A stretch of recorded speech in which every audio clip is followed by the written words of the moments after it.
Once upon a Dior, let me take you into this fascinating history telling at Harrods store in 2022.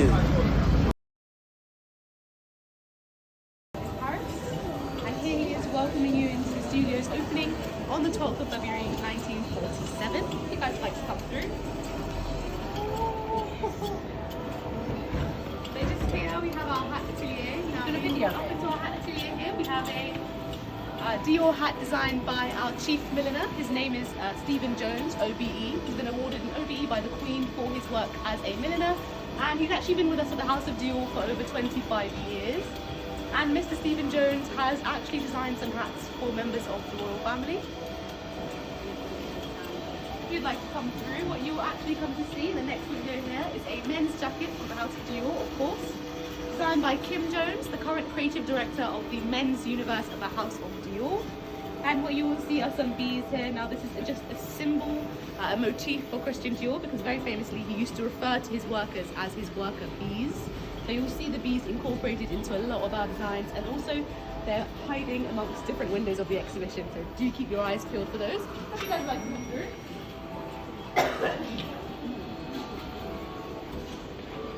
Just here we have our Dior Christmas trees. Now as you can see, every single one of our trees is topped with the 5 and 8-point star, which has become a symbol of luck for the House of Christian Dior, because Mr. Christian Dior was very superstitious and also very interested in astrology.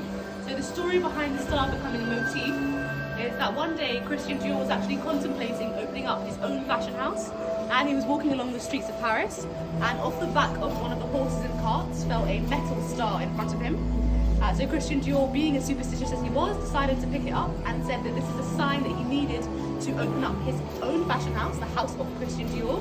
So it has remained a symbol of luck and a house symbol within a lot of our designs. If you guys would like to come through, we're going to have a look at our shoe atelier next.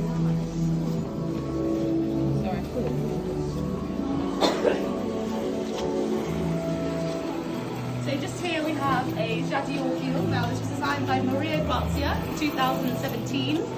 Relatively recently, but it's gone on to become an incredibly popular and iconic shoe within the House of Dior. And if you look at the bottom of every single shoe, what you will notice is a metal star. Now as I've said, following on the theme and legacy of the lucky star, Maria Grazia has decided to pay homage to Christian Dior, just kind of saying that every step will be a lucky step at the House of Dior. In our next window just here, we have the very first Christian Dior fashion show. That was held in 1910. And because the boutique is extremely narrow, Christian Dior had to find a way to present his very first collection. So he used a staircase here. And as you can see, we have the models making their way down the staircase. And all of the clients and customers staggered around watching the show. And the staircase and the inside of the window here has been made out of real sugar. It's part of our edible collection.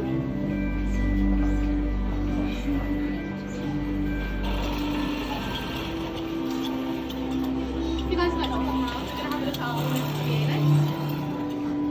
So just here we have our women's atelier. Now as you can see, we have the mannequins of all of our clients here, made to their exact measurements. So if they can't attend their appointment in Paris, we can still have haute couture gowns made for them with their mannequin here in our Paris atelier, and then sent to internationally. We're one of the few brands that still do haute couture using the original process, which is creating the garment first out of this white material, so as not to ruin the material, the real material of the garment.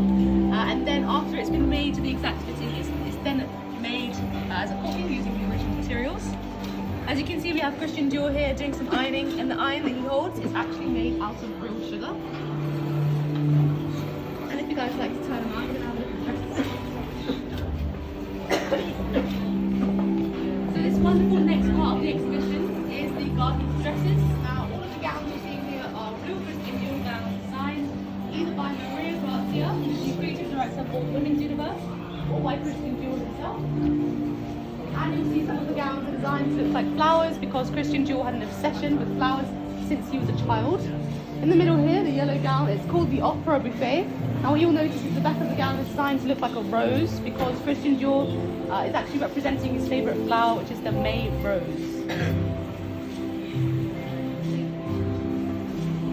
And when you guys are ready, you're going to go through to the back of the album.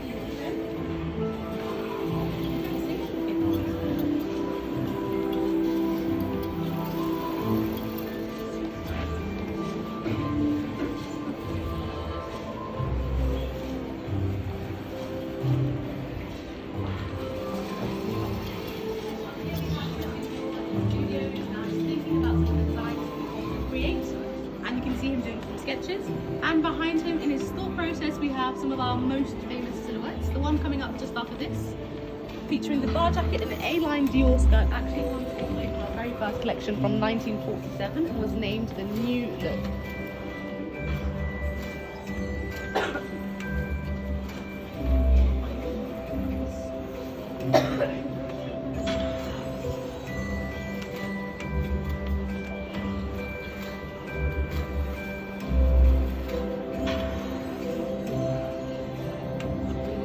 And in our next window, just here if you guys like to come through, what you will come to see is the iconic Dior bar jacket, designed by Christian Dior in 1946, featuring extra padding in the shoulders and at the hips, and a very cinched in waist. This is where Christian Dior actually started the very classic Dior 8-figure silhouette, and it was created just after the end of the Second World War, and it really helped women to create, recreate and re-identify with fashion and couture, essentially.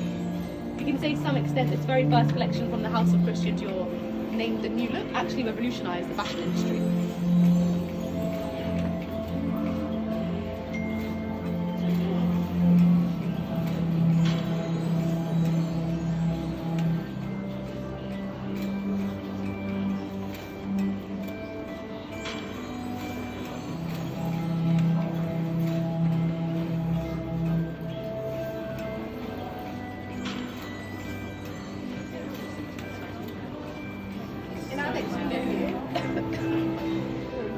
Being brought up into our bag today, we have a Lady Dior bag. Now this is a micro Lady Dior in the colour red. The bag was designed in 1994 and released under a different name. It was called the Chou Chou bag. But after Princess Diana was gifted the Lady Dior, she actually came back to the House of Dior and purchased the Lady Dior in every single colour that was available. So the House of Dior wanted to honour Princess Diana and they changed the name of the bag completely from Chou Chou to Lady Dior.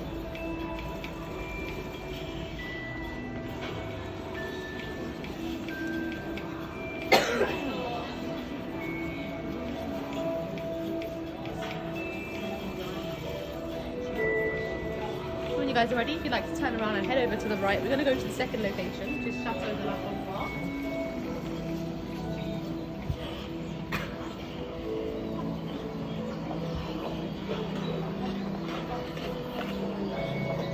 So this next house is actually the house that Christian Dior purchased in South of France to spend the second quarter of life in. And here we have the Miss Dior perfume, and around it we have all of the flowers which feature as individual notes of fragrance.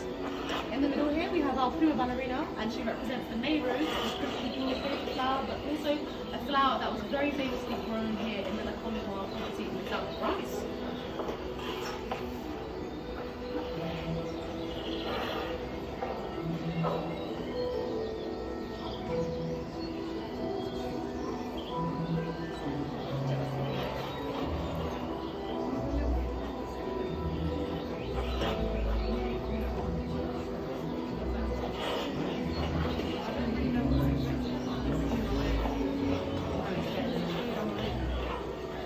Up in our tower here we have some of the fragrances from our current private collection.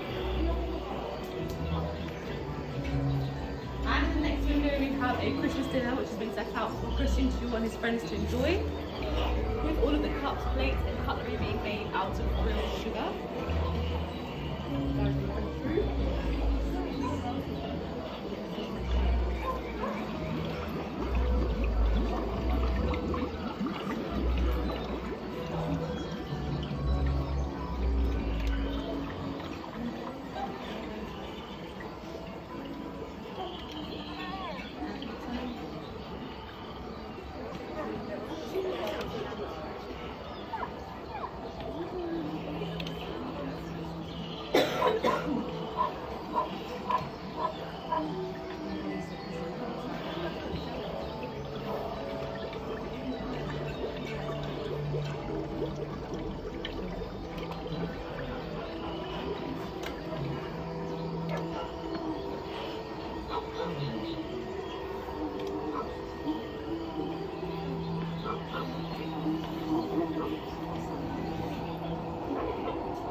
If you guys like to come to, just so you can actually see the fireworks display, like follow me.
Thank you.